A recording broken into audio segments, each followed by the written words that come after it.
After the end of World War II, the world was split into two, East and West. This marked the beginning of the era called the Cold War.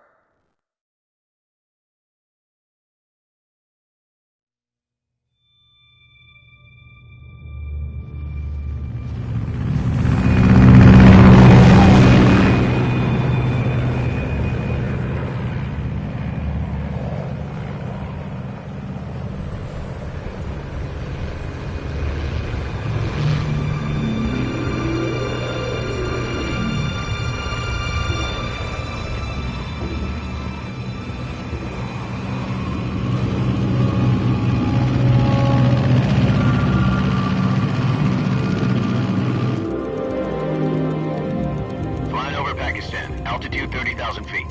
Approaching Soviet airspace. 20 minutes to drop off. Commencing internal depressurization. Equipment check. Arm main parachute.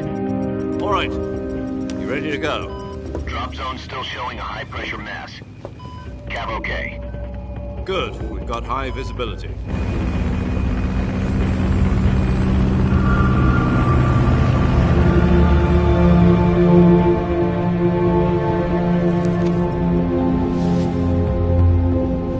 Put out that cigar. Connecting oxygen hose to interior connector. Put on your mask.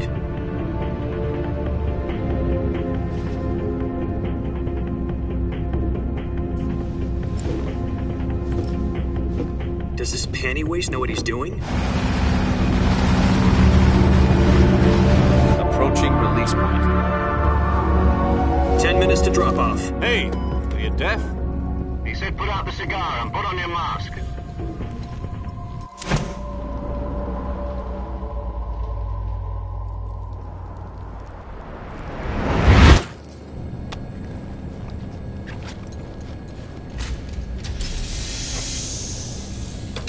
Depressurization complete.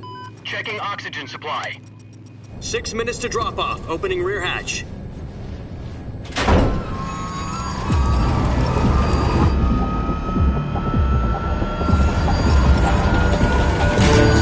Sunrise.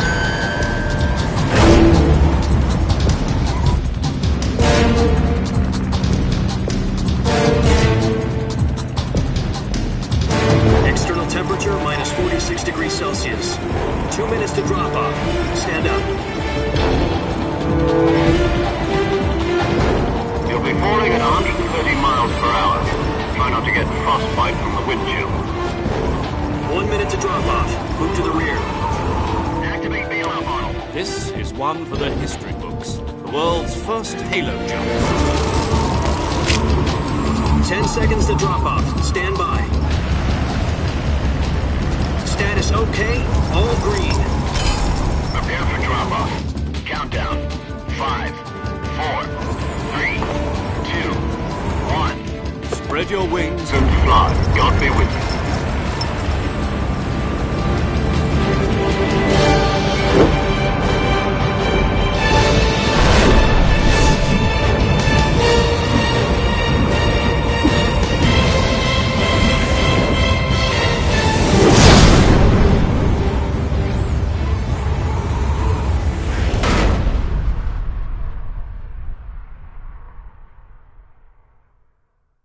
Jack, I've got some important news. The head of the CIA has finally given us the green light for the virtuous mission. Virtual mission? No, the virtuous mission. The future of our Fox unit depends on it. If it succeeds, we'll be officially organized into a unit. Virtuous mission? Sounds like some kind of initiation ritual. You know, don't get cocky. This isn't a training op. Right. So what exactly is this wonderful mission? Well, about 2 years ago, a certain Soviet scientist requested asylum in the West through one of our moles. His name is Nikolai Stepanovich Sokolov. He's head of the OKB 754 Design Bureau, one of the Soviets' top-secret weapon research facilities, and the East's foremost expert on weapons development. Sokolov? Isn't he that famous rocket scientist? The very same. On April the 12th, 1961, the Soviets achieved the first manned spaceflight in history. The Earth was blue, but there was no God. Well spoken. The rocket that carried Yuri Gagarin to orbit was the A-1, known as the Vostok rocket. Sokolov is said to be the man most responsible for the multi-engine cluster used in that rocket. After Gagarin's flight, Sokolov left rocket development to become the head of the newly established Design Bureau. From a lowly technician to head of a design bureau, that's quite a success story. So why do you want to defect? It seems he'd become afraid of his own creations. Afraid? Call it a crisis of conscience. And for that, he left his country and his family behind and went over the fence? Not exactly. One of his conditions was that his family was also to be taken safely to the west. We used a mole to get the family out first and succeeded in sneaking Sokolov over the Berlin Wall shortly afterwards. I was the one who conducted the operation. The security on the eastern side was still full of holes back then. Then what? We got Sokolov over in one piece, but the whole ordeal had left him exhausted, and we checked him into a hospital in West Berlin. It took him 2 weeks and more than 600 miles to get from the research facility in the Soviet Union to Berlin. He was in no condition to say anything coherent. And it was only a week later that we had something much bigger on our hands. The Cuban Missile Crisis. October the 16th, 1962, President Kennedy received word that the Soviets were in the process of deploying intermediate-range ballistic missiles in Cuba.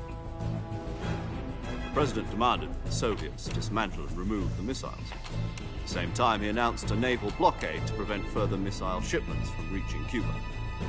But the Soviets didn't back down, instead placing their armed forces on secondary alert. Soviet transport ships carrying missiles continued on course towards Cuba. US and Soviet forces went on alert for an all-out nuclear war. Frantic negotiations were conducted through the UN's Emergency Security Council and unofficial channels to end the hair-trigger standoff. Finally, on October the 28th, the Soviet Union agreed to remove its missiles from Cuba. And so the world avoided a nuclear holocaust. But in order to get the Soviets to pull their missiles out, we had to make a deal. You mean the one where the US agreed to remove its IRBMs from Turkey? No. The Jupiter IRBMs deployed in Turkey were obsolete, and we were going to get rid of them anyway. They had no strategic value whatsoever to either the US or the Russians. The Turkey deal was a ruse, a cover story that was fed to the other intelligence agencies around the world. So what did the Russians really want? Sokolov. They wanted us to return Sokolov. You mean the Soviets pulled out of Cuba just to get their hands on Sokolov? That's right. What the hell was he working on? At the time, we had no idea. We were running out of time. It was either give up Sokolov or risk full-scale nuclear war. In the end, we had no choice. President Kennedy gave in to Khrushchev's demand. The next day, I got Sokolov out of the hospital, handing him over to agents on the eastern side. Sokolov kept on screaming, "Save me," until he disappeared from my sight. Then a month ago, we received some new information from one of our moles. About Sokolov? Yes. He was taken back to the research facility and forced to continue working on the weapon in question under KGB supervision. What's more, it's on the verge of completion. So what kind of weapon is it? Something to do with space rockets? No, missiles. Same technology. I guess you're right. We don't know the details, but it appears to be a new kind of nuclear device. For half a year now, the Soviets have been conducting frequent nuclear tests at Semipalatinsk. Something to do with the weapon, I assume. We're talking about a secret weapon so big that Khrushchev was ready to pull out of Cuba to get it back. Is Sokolov still in the facility? No. According to our intelligence, he's in Selinoyarsk, a place in the mountains about 3 miles to the west that's known as the Virgin Cliffs. The Virgin Cliffs. Nice name for a virtuous mission. They moved him there just recently. Why? Apparently, they're conducting a field test of the weapon, but it's our best chance to get him back. This mission would never have been possible if he was still in the research facility. This is our last chance. Sokolov must have known that too when he contacted us.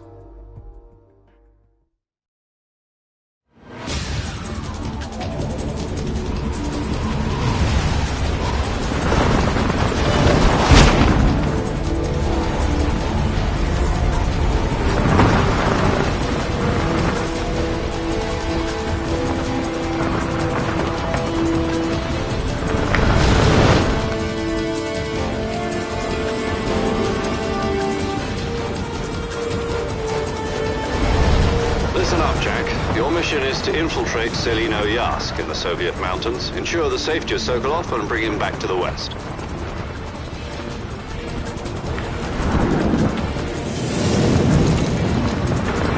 If we don't get Sokolov back before that weapon is complete, we'll be facing a major crisis. The clock is ticking.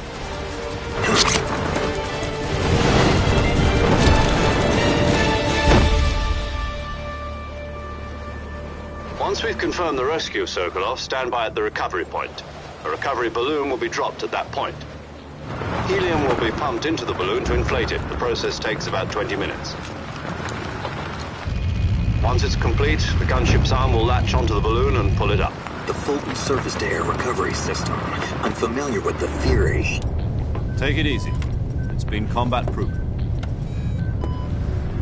Do you think Sokolov is up to it? The shock will be less than during a parachute jump, and the arm can handle up to 500 pounds. So you're planning on going over the border in a single combat talon? She's equipped with two 6-barrel 20mm Vulcan cannons, as well as two 40mm machine guns. Sounds like she could hold her own against a battalion of tanks. Even with the fuel in the reserve tank, we're facing a 4-hour time limit.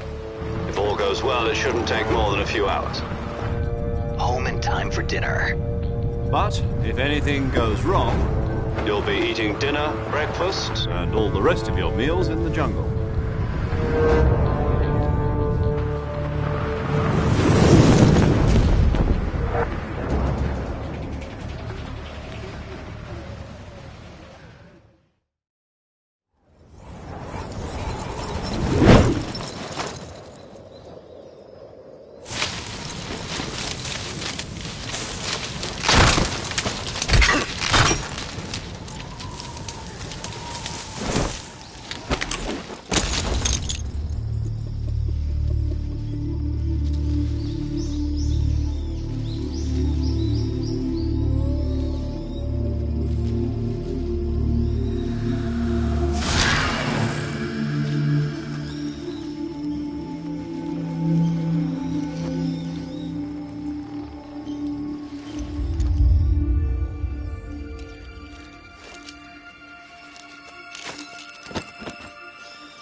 Do you copy?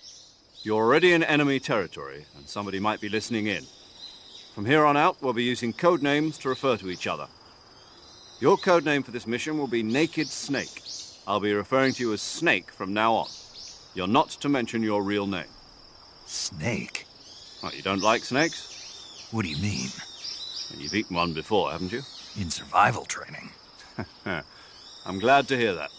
I don't know if I'd ever order one in a restaurant, but... Be careful, you might not have a choice. What about you, Major? What should I call you? Let's see. I'll be Tom. Call me Major Tom.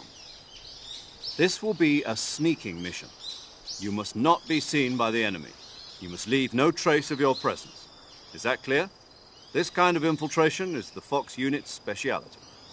In other words, weapons and equipment are procured on site. That goes for food as well. You're completely naked, just as your name implies. Great. Now I see why you asked me if I like snakes. I suppose calling me Snake was your idea of a joke, too. No. There's a good reason for that. I'll tell you later when the time is right. Gotcha. Getting back to the subject, how exactly am I supposed to feed myself? You've been issued a knife and a tranquilizer gun. Use them to hunt for food. You'll also find some medical supplies in your backpack. Yeah, about the backpack.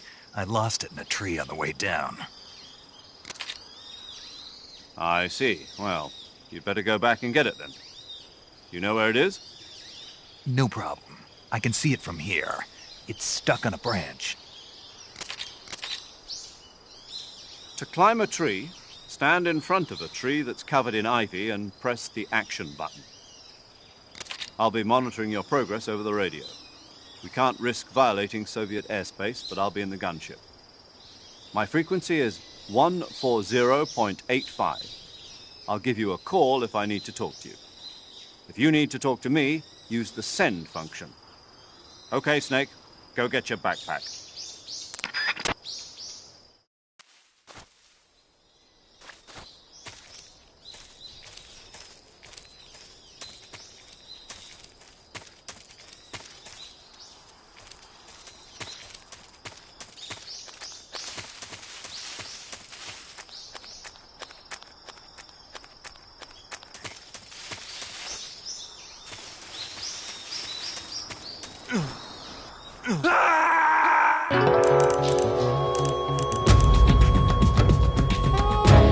Snake!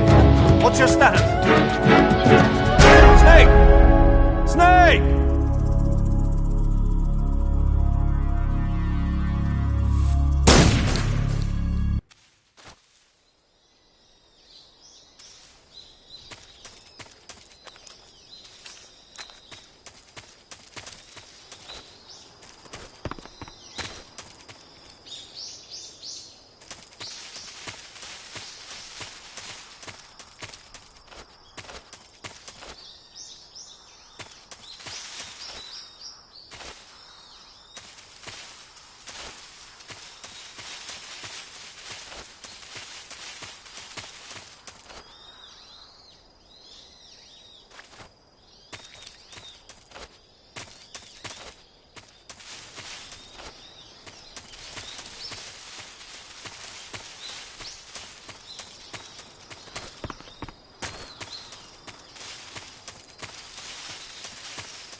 I see you've retrieved your backpack, Snake.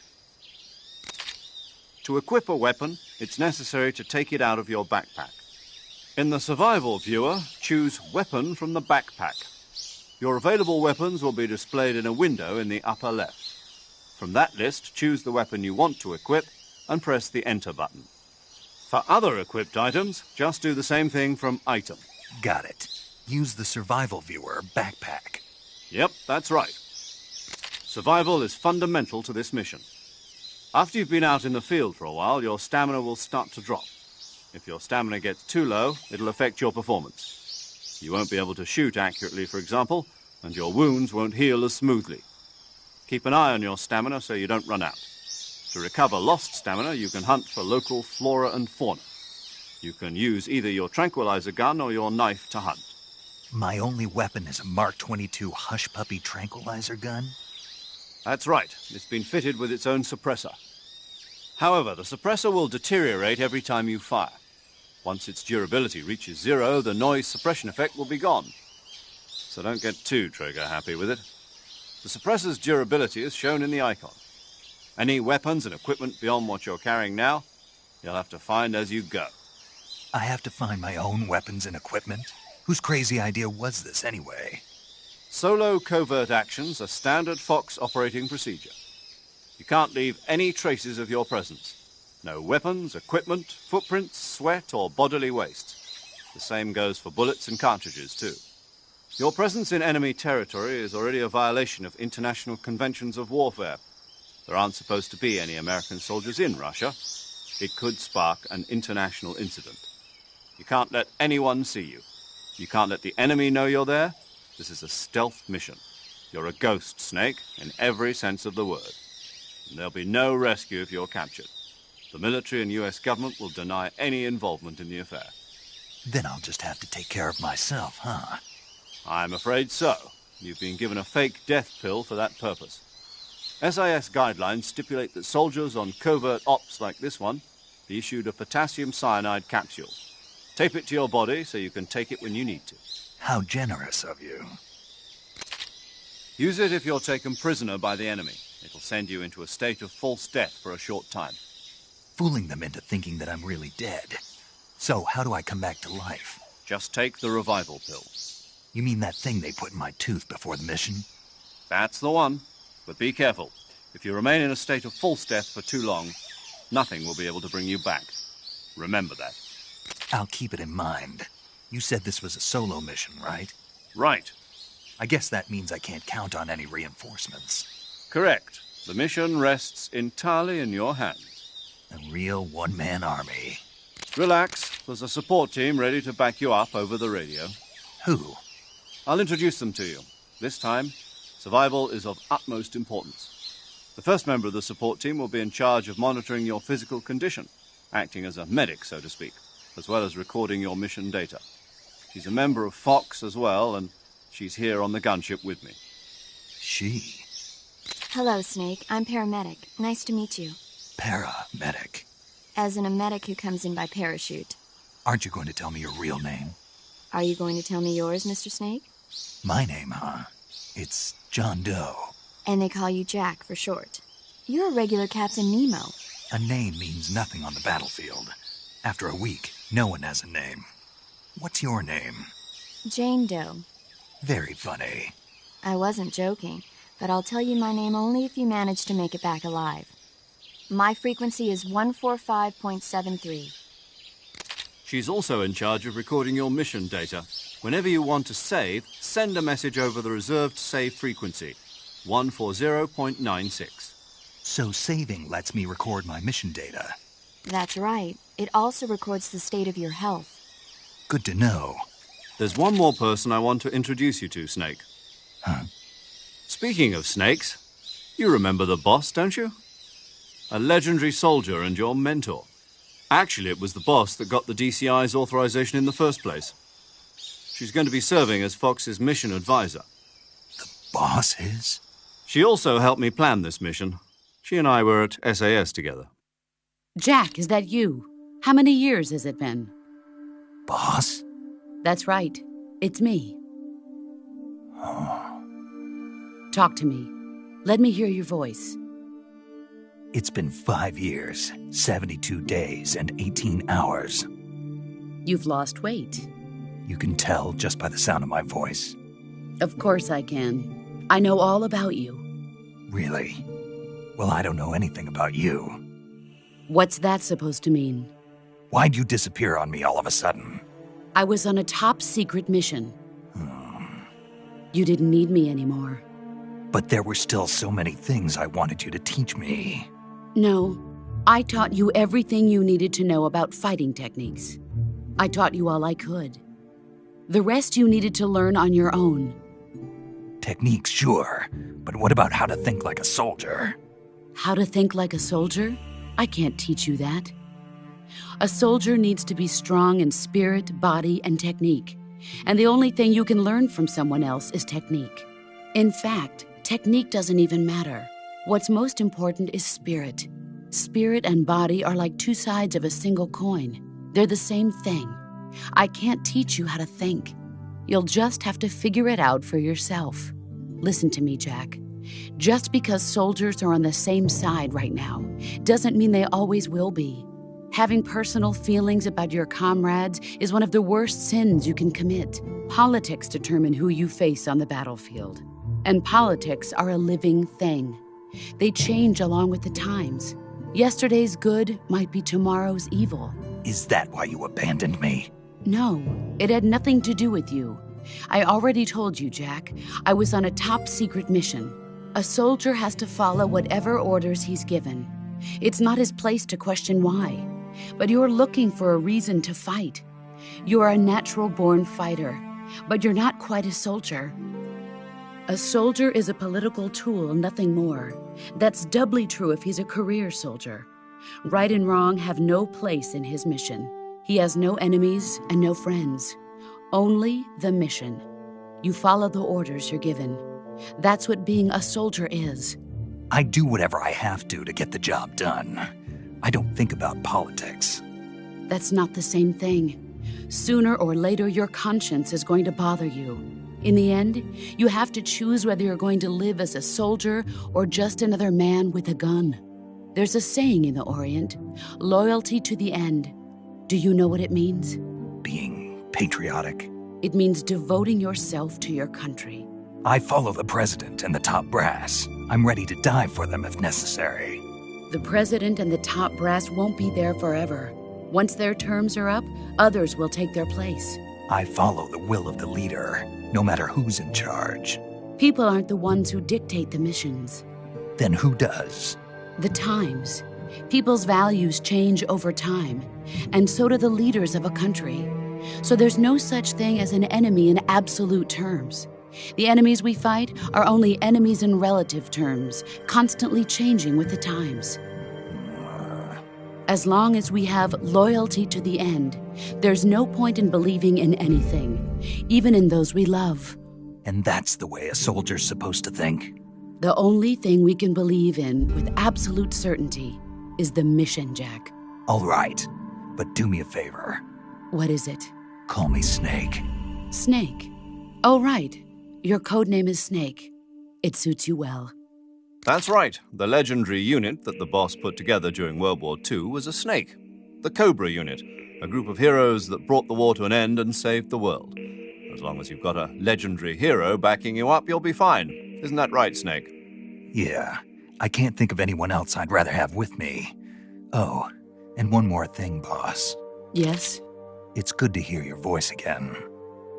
Same here. After all, who knows if either of us will make it out alive? Snake, you are always best at urban warfare and infiltrating buildings. But this is the jungle. Survival is going to be key. Those CQC techniques I taught you are sure to come in handy. CQC? Close quarters combat, huh? I've been in the Green Berets for the past few years. I'm probably pretty rusty. Not to worry. I'll be here to help you remember. After all, this is your first actual survival mission. I'll be supporting you over the radio. Where are you, boss? Next to the major? The boss is communicating with us by radio from aboard a Permit-class submarine in the Arctic Ocean. My frequency is 141.80. Call me if you need my advice on battle techniques. Gotcha. Your mission is to retrieve Dr. Sokolov. Dr. Sokolov is being held in an abandoned factory located to the north of your current position. Avoid heavy combat and don't let anyone see you. Don't forget that this is a stealth mission. Snake, try to remember some of the basics of CQC.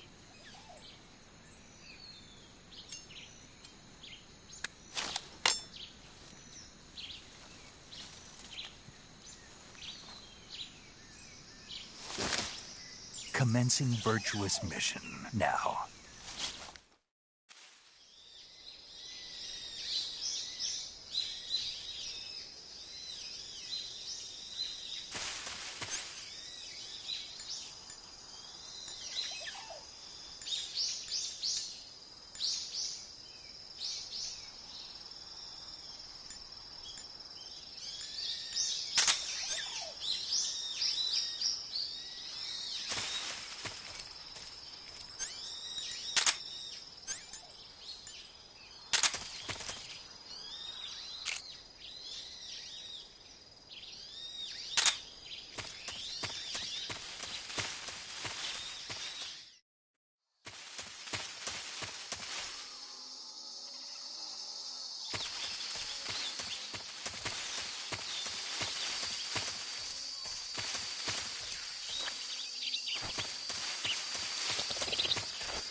Major, I've spotted 2 enemy soldiers. They're probably KGB troops sent to guard Sokolov. AK-47s and grenades.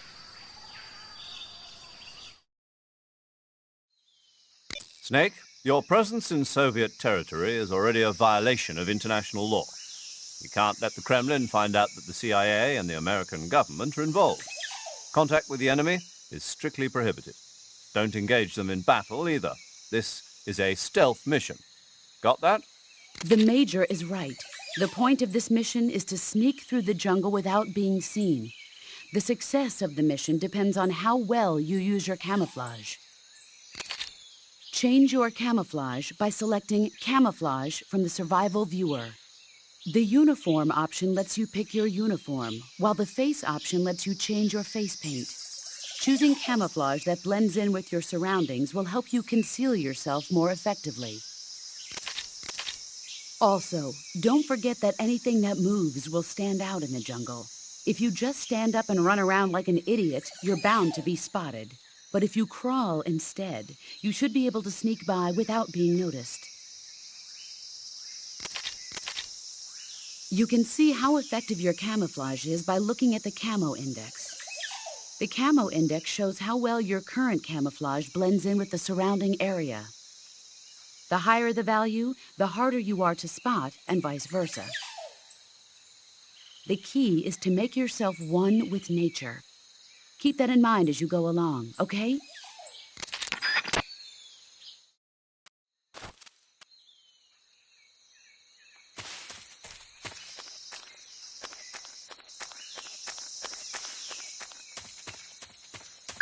Who's that?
Who's that?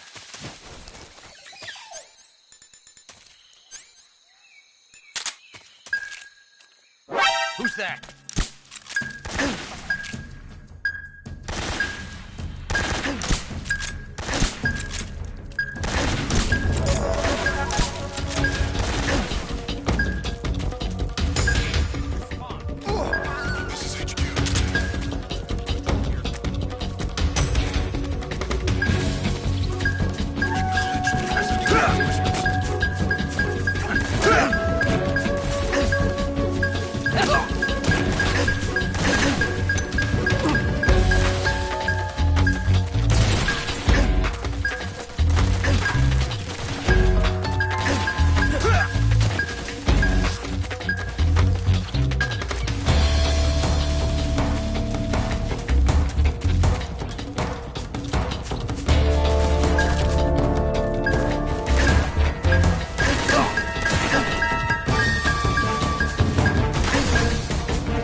Snake, do you read?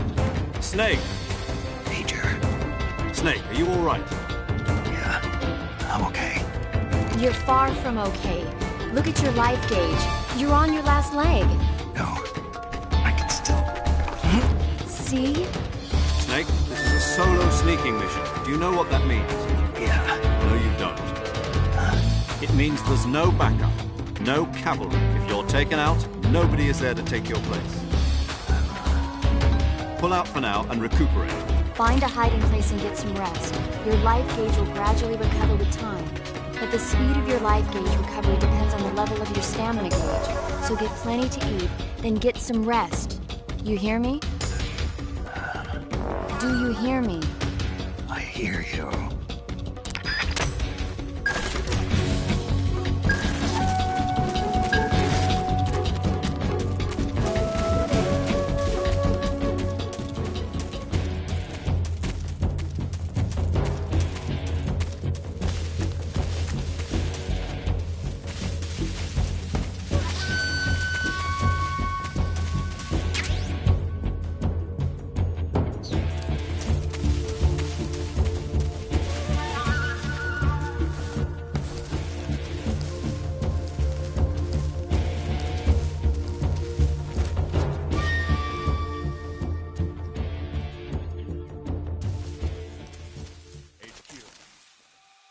This is HQ.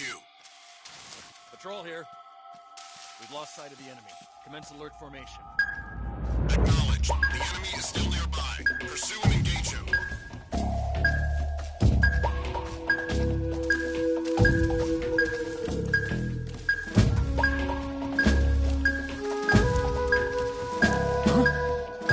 Somebody there? Who's that?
Who's that?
Huh? Who's that? Who's that? Huh?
Who's that?